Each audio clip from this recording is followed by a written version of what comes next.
रक्षा मंत्री राजनाथ सिंह और उनके वियतनामी समकक्ष सीनियर लेफ्टिनेंट जनरल फान वान जियांग के बीच डिजिटल माध्यम से आयोजित वार्ता के दौरान भारत वियतनाम समग्र रणनीतिक साझेदारी के तहत सहयोग को और मजबूत करने के तरीकों पर बातचीत हुई। इस बातचीत के दौरान भारत और वियतनाम ने अपनी सेनाओं के बीच संबंध प्रगाढ़ करने का संकल्प लिया और रक्षा उद्योग और तकनीकी क्षेत्रों में सहयोग को गति देने पर सहमति भी जताई। रक्षा मंत्रालय ने कहा कि दोनों मंत्रियों ने वर्तमान पहल पर प्रगति की समीक्षा की और दोनों देशों की सेनाओं के बीच सहयोग को और बढ़ाने की प्रतिबद्धता जताई। मंत्रालय ने कहा कि मंत्रियों ने रक्षा उद्योग तथा तकनीकी क्षेत्र में परस्पर सहयोग को बढ़ाने के लिए कदम उठाने पर सहमति जताई और द्विपक्षीय सहयोग में अधिक तालमेल बढ़ाने पर जोर दिया।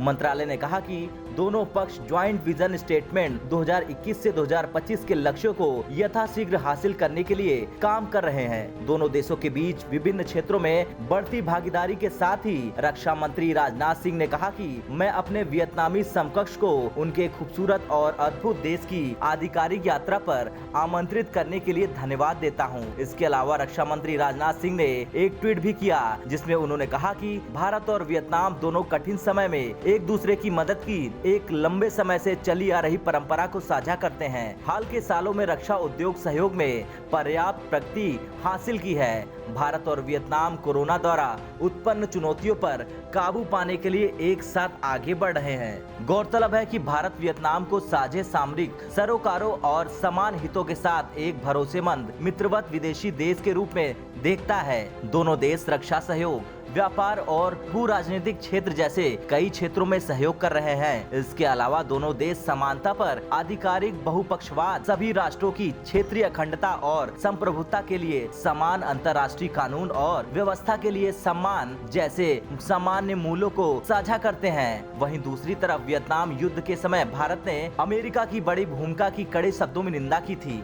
कंबोडिया वियतनाम युद्ध के समय वियतनाम की सहायता करने वाले गिने चुने गैर साम्यवादी देशों में भारत भी शामिल था। भारत वियतनाम संबंधों को जो चीज ठोस रूप देती है वो बढ़ती विकास साझेदारी है। आईटी, शिक्षा और विज्ञान एवं प्रौद्योगिकी के अग्रणी क्षेत्रों में सहयोग पर आधारित है। वियतनाम के आर्थिक विकास को बढ़ावा देने के लिए भारत अनेक परियोजनाओं के लिए तकरीबन $165 मिलियन का कर्ज दिया था। ब्यूरो रिपोर्ट, भारत तक।